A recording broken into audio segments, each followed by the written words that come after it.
এই ভিডিওতে আমরা শিখব যে অ্যাডোবি ফটোশপে কিভাবে আমরা ছবির উপরে টেক্সট এনে সেটাকে এডিট করতে পারি।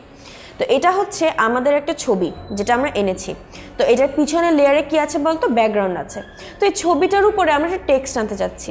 টেক্সট আনার জন্য আমরা টাইপ টুল ব্যবহার করব। তো টাইপ টুলটা দেখতে টি এর মতন থাকে। তো আমরা যদি এই টাইপ টুলে ক্লিক করি, টাইপ টুলে ক্লিক করলে খেয়াল করো এরকম একটা বক্সের মতন চলে আসবে। এই বক্সটা আমরা জাস্ট এক জায়গায় ক্লিক করব যেখানে আমি লেখাটা আনতে চাই। তো ধরো আমি কি করব বলো তো, এই টাইপ টুলটা আনলাম এবং টাইপ টুলটা এনে ধরো আমি এখানে লিখতে চাই। তো আমি এখানে কার্সরটা রেখে ক্লিক করলাম। এখন আমি টাইপ করব ধরো হ্যালো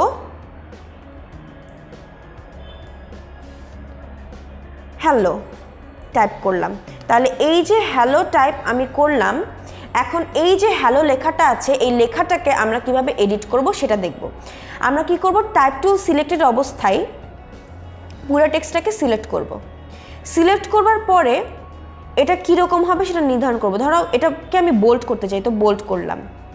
তারপরে মুভ টুলটা সিলেক্ট করে আমি এটার সাইজকে কি করে ফেলতে পারি, বড় বা ছোট করতে পারি। তো আমি শিফট প্রেস করে এটাকে টান দিলে দেখো এটার সাইজটা কি হয়ে যাচ্ছে, আস্তে আস্তে বড় হয়ে যাচ্ছে। তো আমি ইচ্ছা মতন বড় সাইজ এখানে নিতে পারি। তো এই লেখাটাকে আমি অনেক বড় করে ফেলেছি। তো ধরো আমি এই জায়গায় লেখাটা আনলাম।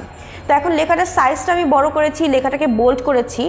আমি আবারও টাইপ টুলে ক্লিক করলে আমি ট্রান্সফরমেশনটা অ্যাপ্লাই করতে হলে আমার এখানে টিক দিতে হবে, না হলে এই বক্সটা আসলে আমি অ্যাপ্লাই ক্লিক করব।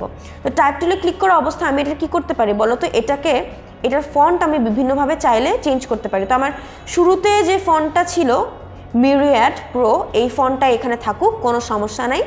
এটাকে বোল্ড করলাম, শার্প করলাম, এটার অ্যালাইনমেন্ট সেন্টার করতে পারি। আবার এটাকে আমি বিভিন্নভাবে চেঞ্জ করতে পারি। যেমন এটাকে আমি কি করে দিতে পারি বলো তো, চাইলে এটাকে আমি বাঁকাও বানিয়ে দিতে পারি।